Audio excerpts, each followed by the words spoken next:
Well, hello. Welcome back to Soul Search Sunday with Johnny Tiger. Today's date, well, I already mentioned today's date in the earlier video, but it is July 23rd. In another half an hour, it will be July 24th, so I'm glad that we're getting this in. Uh, so, as promised, we are going to finish off our manipulation and brainwash tactics. Little two-part series. We did the first part in the previous uh, video. I believe it was called Manipulation Monday. And there we mentioned some uh, manipulative and brainwashing combination, like the one-two punches that people tend to do to each other. Today, we are going to continue off that thread and finish off with three more of the little commonly seen tactics uh, and two of the more insidious and more not so nice thing. I mean, being manipulated and brainwashed is never going to be very nice, especially after you find out about it. But it is not always done for bad reason. It's never purely. It's not going to always going to be for bad reason. It's not going to be like purely evil all the time. Sometimes it's done for a good cause. Not to say that it is okay, but uh, sometimes it's a little bit more excusable than others. And there are times when rather than other people brainwashing us, it is really us that brainwashing ourselves.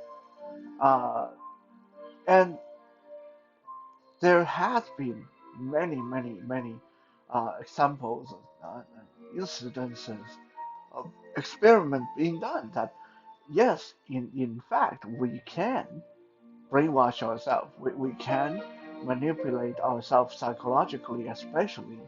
Uh, in many ways, the martial art conditioning. Uh, And if you ever hear them tell you it's mind over matter when you're going to go break that board, don't think about how ridiculous it is you're trying to break wood with your flesh. Just think about it is your enemy's face and it's not a piece of board, and your chance of breaking it will be a lot higher. That is just one of the quickest example I can give you of we uh, manipulated brainwashing ourselves into doing things.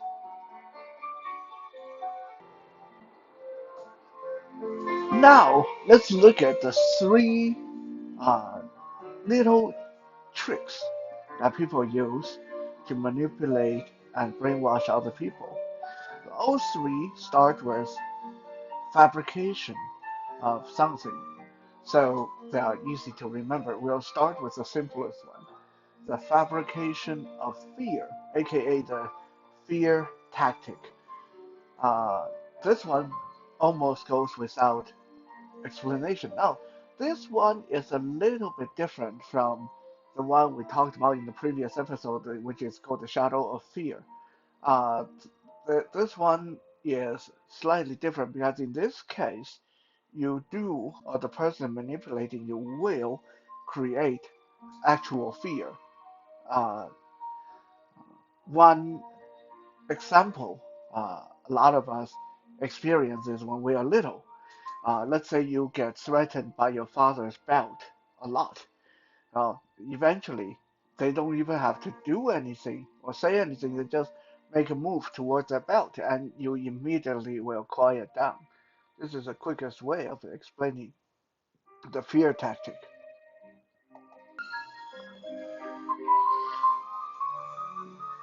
Just to illustrate that, like I said earlier, brainwashing and manipulation is not always for evil.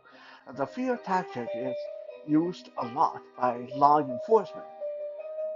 There is a reason why the if you have gone to any law enforcement training, they'll tell you the best time to bust into someone's house and arrest them is somewhere around 3 to 4 a.m.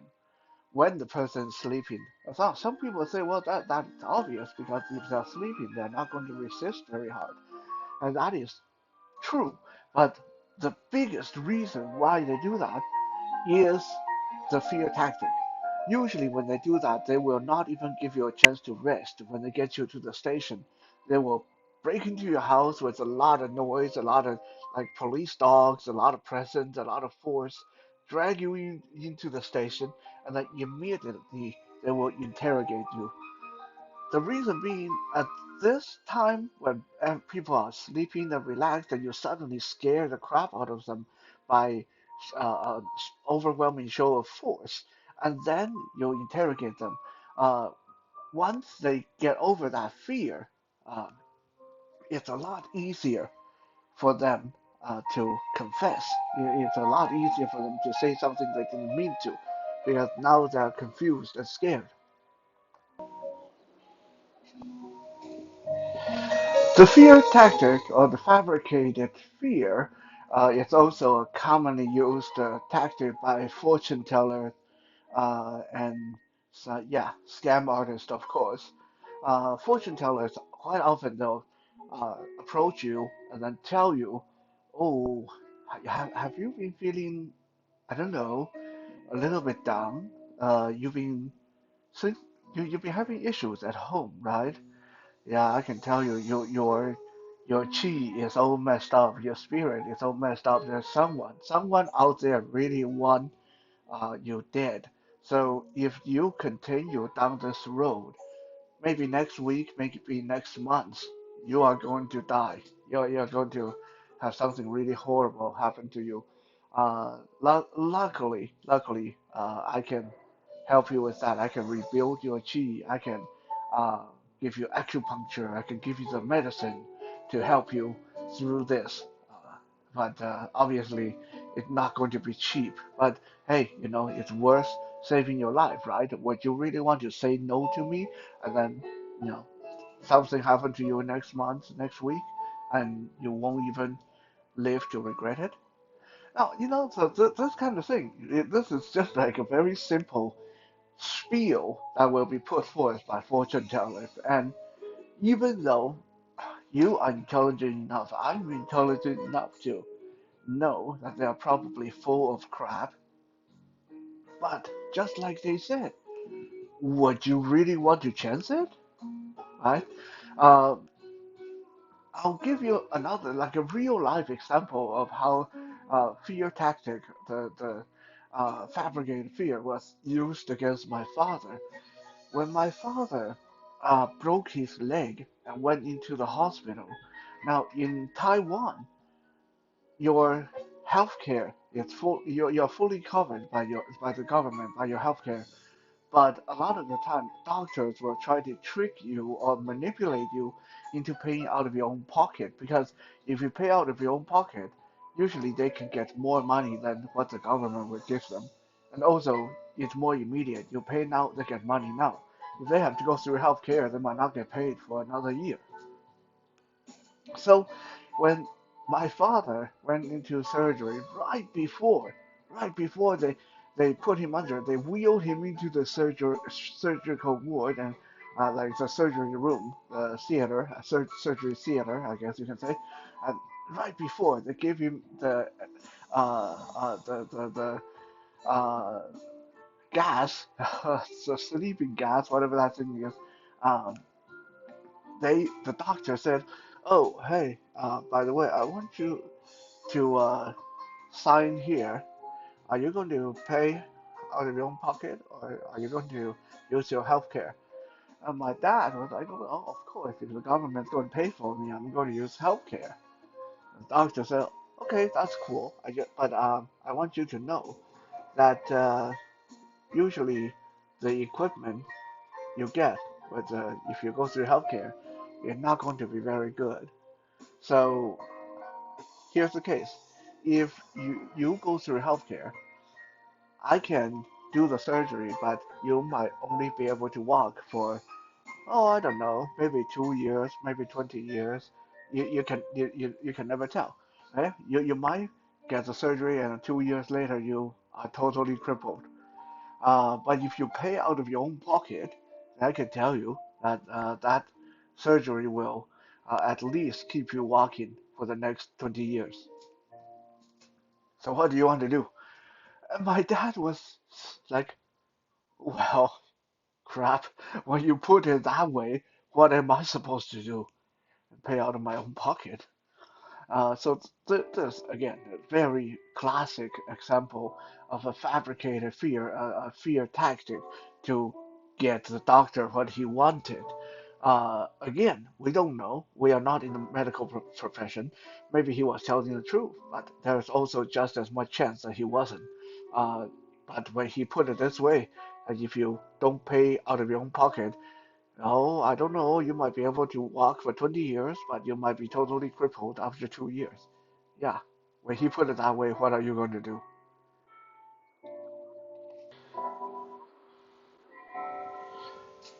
The second fabrication that is used for brainwashing and manipulation tactics is the fabricated shortage. This one is very easy too. You see it everywhere. You started seeing this even when you were a child. uh, when you were in school because they want to keep you in line, because they want you to behave. So they will come up with things like, oh, well, the best behaving, the best student gets this award, this medal, or this ribbon, uh, or this little flower they can pin on their shirt. And this give you uh, honor roll status or student of the year status.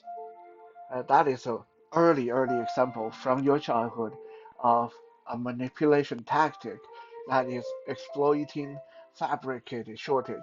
Oh, see, there's 1,000 students, but only one of you, the best of the best, can get this medal. The best of the best can get this award. So you guys think that there's a shortage while the teacher have like 1,000 of those things stashed away in a box, not even in a good place, probably in the shoebox in the closet somewhere. It that when you see these things, they're totally trashy, right? And yet you think it's some kind of treasure because out of 1,000 students, only one will get it, even though this piece of metal, this award, this ribbon doesn't worth anything. You can't eat it, you can't sell it, right? If you find it on the street, it's not going to do jack for you. Uh, and like I said, yeah, when it's being stored by the teachers, they bought it in bulk off eBay, off Amazon. A while ago, one of my friends was helping a local sports organization. I'm not going to name the place, although I have no love for them, but I'm going to respect them and not name them. So my friend was helping them clean out their storage area, and my friend found this entire box of trophies and medals, gold medal, silver medal, bronze medal, trophies with people's name already engraved on them. And they're just like sitting in this big moldy box covered in spider web, and all the medals were like grimy and like no one even took care of them. These or the organization basically just digs through their box whenever it's time to do a war ceremony and dig one of these things out. Oh, here you go. Here, good job. You got a gold medal for British Columbia. Good job. And yeah, for that, athletes have to train hard every day, skip meals, and sometimes risk injuries. For what? For this piece of crap metal. So fabricated shortage has been used in our society in sports, in school, and more so than others in commerce. As a action figure collector myself, a lot of time we will see things like this is a chase edition, premium, like a platinum edition of this figure. It's exactly the same figure, sometimes they even look worse than the regular figure because it said it's like black and white. It's like not even painted, and then they will say there's only 100 of these figures out there, and suddenly people are willing to buy like pay $1,000 for these action figures, even though they look like crap or they look just like their regular counterpart. So again, what is that? That is fabricated shortage. Being exploited by fabricated shortage is one of the saddest thing to find yourself in because it's such a simple, childish tactic, and yet it play on your mind. You think you're getting something valuable because of there's a shortage. Uh, the easiest way to prevent yourself from ever falling into one of these crazy scams, um, yeah, exploiting the fabricated shortage situation, is always ask you, do I really need this? What is this going to do for me? Is this really that important to me? When you ask yourself, when you sit down, drink a glass of cold water and take a deep breath and ask yourself, is this like gold edition, only like rare edition, whatever games, comic or action figure, is it really that important to me? Is this really worth my time, my life, my money, my sanity? Then you can, in most cases, you can avoid a lot of these pitfalls set up with fabricated shortage. I start to do that for myself because obviously, as an action figure collector, as I mentioned, I see this all the time. Whenever I see a figure, oh, SD San Diego Comic Con exclusive. There's only 2,000 of these in the world. Um, that gold color version of Superman, only 500 pieces in the world. And when I can't get them, I always kind of feel like I'm panicking. Oh my God, I just missed out on something really good. But then I sit down and ask myself, is it really? Is it really that good? Or is it just a scam? Is it just a trick to get me to lose my mind? And once I figure that out, yeah, okay, whatever. We'll let other people buy it. I don't care. It's not that important. Superman, Superman. I don't care what color he is.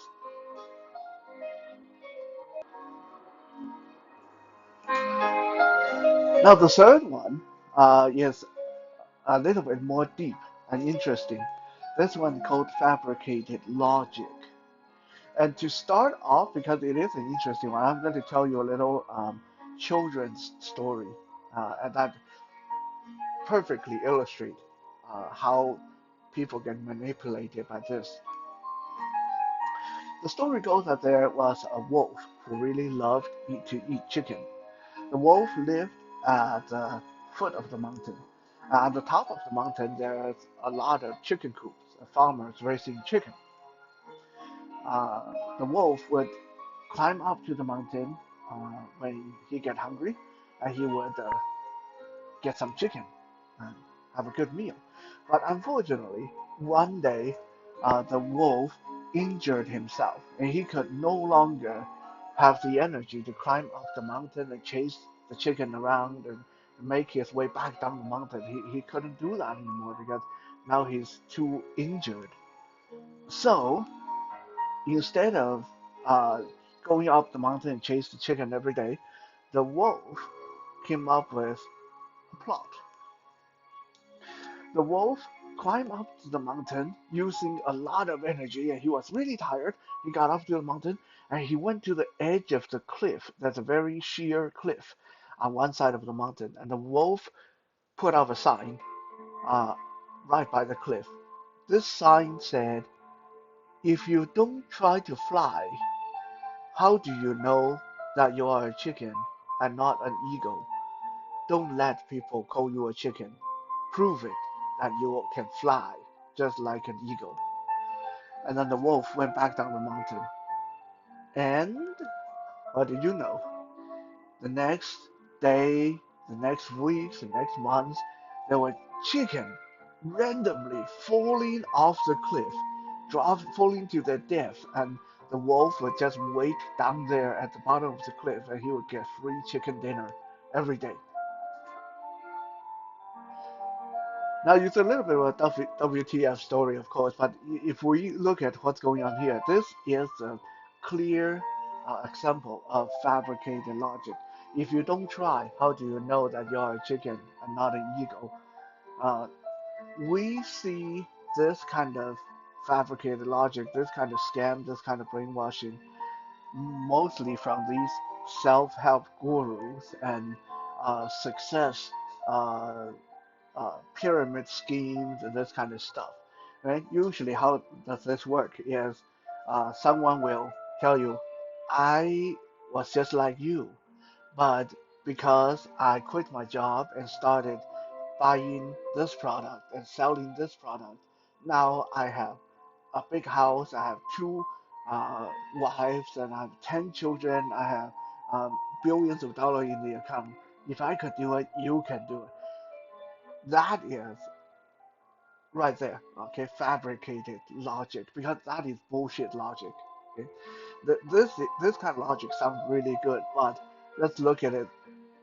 It's either the guy is lying to you, right? He is not what he say he is, which is the first possibility, or even if he's telling the truth, he was just poor like us, and then now he's rich. Well, his being rich might have nothing to do whatsoever with what he's doing, with the products he's talking about.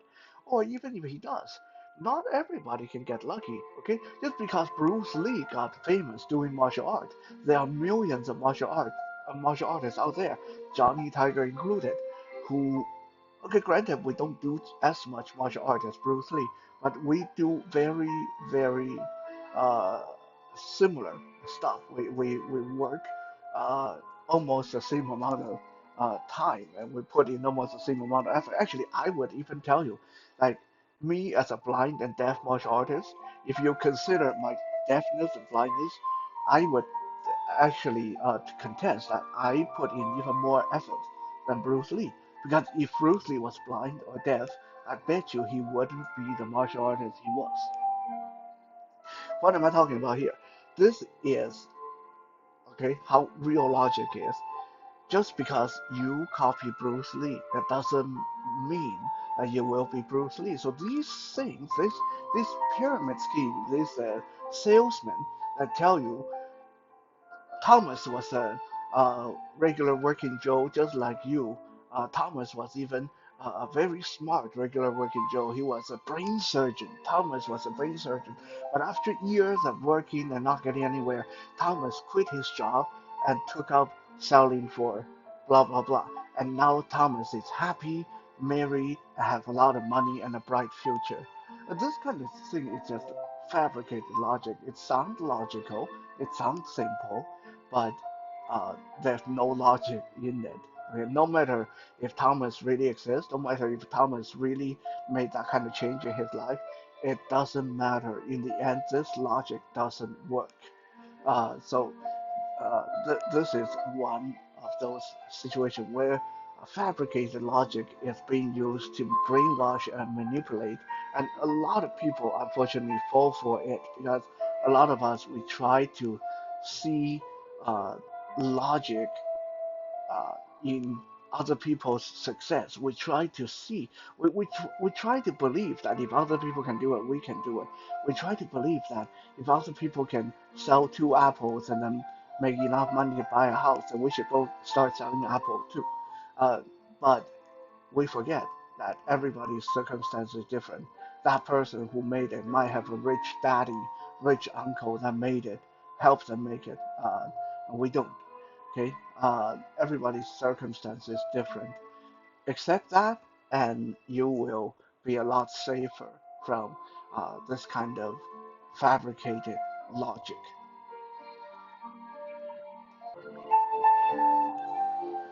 Now, before I go, I want to also get into the two much larger scale kind of brainwashing and manipulation. And unfortunately, in the case of this last two, most of the time they are being used for evil purposes. Most of the time they're being used for atrocities and stuff like that. And these are both brainwashing and manipulation tactics. that involve you being brainwashed using a group of people, right? Using an organization, a group, and a group identity. The first type is brainwashing by role. Role as in role play, playing a role. And how does this work? This is often seen in terrorist organization, in military group, in different kind of a cult. Why do they always dress the same? Why do they always have a symbol? Why do they always wear a uniform? It's because by putting you in that role, by saying to you, hey, Johnny, when you put on this uniform, you're not Johnny anymore. You're Soldier 229. Your job, your duty is to your country. You are not yourself anymore. Anything you do is for your country. Anything you do is not you, which means, okay, number one, when you do glory for your country. Great. When you commit heinous act, when your country wants you to go murder a bunch of children and women, that's fine. You're doing it for your country, so you're not an evil person. You're a good person. You're just doing your job. So by putting you into that role and putting you in a group of people similar to yourself, all wearing the same uniform, all wearing the same symbol, uh, the person or the organization doing the brainwashing uh, will gradually chip away at your humanity, and even the end, you wouldn't even know if you are the role you're playing or if you are yourself anymore. Communist nations do this all the time, uh, destroying someone's identity and make them just part of the group and force them into believing in the doctrine of what is being done. Uh, we can see many these kind of heinous brainwashing throughout human history. Just look at Germany. Uh, German people are exceptionally talented and smart and intelligent. Some of the greatest musicians and inventors, doctors, surgeons, philosophers throughout history came out of Germany. So if they are really that smart, then we got to ask ourselves, why is it that during Second World War, during the First World War, they got brainwashed into doing so many horrible things? How can these smart people, how can these intelligent people be that easily manipulated into doing things that they wouldn't do otherwise? Because they were playing a role. They played the role of patriot. They believed everything they did was for the good of their country. They didn't go and do these things because they say, hey, someone's doing evil things. That sounds really cool. Let's go join them. No, there may be some of them, like maybe there were probably like very uh, few of them that actually were evil, and they said, "Oh, this sounds like a great opportunity to pillage and rape and stuff like that." But no, the majority of people in that circumstance, they were regular good people. Some of them were good people, and they got looped into playing the role of a patriot. First, they give you a uniform, and then they make you feel proud of your uniform. And then they give you a gun, and they tell you to go shoot that gun at other people. And then they tell you, you did good job. Now you're a good soldier. You're a good patriot. And so on and so on. Every step of the way, as you follow that uniform, as you follow the symbol, you get led deeper and deeper until in the end, you don't even know, are you Soldier 229 or are you Johnny Tiger? And in fact, Johnny Tiger is not even my real name. I'm Johnny Tai. I'm not a Canadian. I'm not a white person. I'm a Taiwanese, Chinese, Canadian. So the fact that I spend my life trying to blend in, trying to play up to the white culture in Canada, that is again another instance of uh, being brainwashed, being manipulated by a group identity, by trying to fit into that group identity. Except in this case, no one's doing it to me. I'm doing it to myself, and I'm aware of it. So I'm really cool. Yeah, whatever. Now, the second type of group based manipulation and brainwashing is called And this one you heard it before, peer pressure. Peer pressure is very insidious, and sometimes people will do things they wouldn't do otherwise because they're pressured by their peer or by a group, or they fall into that pack mentality. People who normally are peaceful and docile will suddenly turn cars over, set trash can on fire, beat people up, say obscene things because a group of their friends are doing it. Right? So, peer pressure, we don't really need to explain a lot of that, but uh, because most of us know what that is, but peer pressure is another form of group-based manipulation tactics that can be used against uh, people by utilizing the power of the group. A very easy example of peer pressure and being utilized in clumsy kind of manipulation is whenever you get into a fight with your spouses or with your parents or with your friends. They'll say, you know what, I it's not just me, okay? You are really ugly. Everybody say every one of us, every one of us say think that you are really ugly. It's not just me, okay? The other people they're just too nice. They don't want to tell you, but behind your back, we all agree you're really ugly. Right? So right there, it's transformed from a one person one-on-one argument to using the entire group against you to try to win the argument. This is using the power of the peer pressure.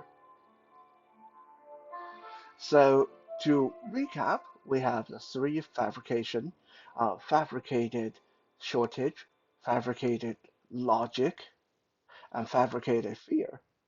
And we have the two group-based manipulation tactics, influenced by role and influenced by peer pressure. Hopefully, after checking out these two episodes on brainwashing and manipulation, you will be able to spot things like that being done to you and avoid them in the future. Thank you for checking out today's episode, and I'll see you again tomorrow.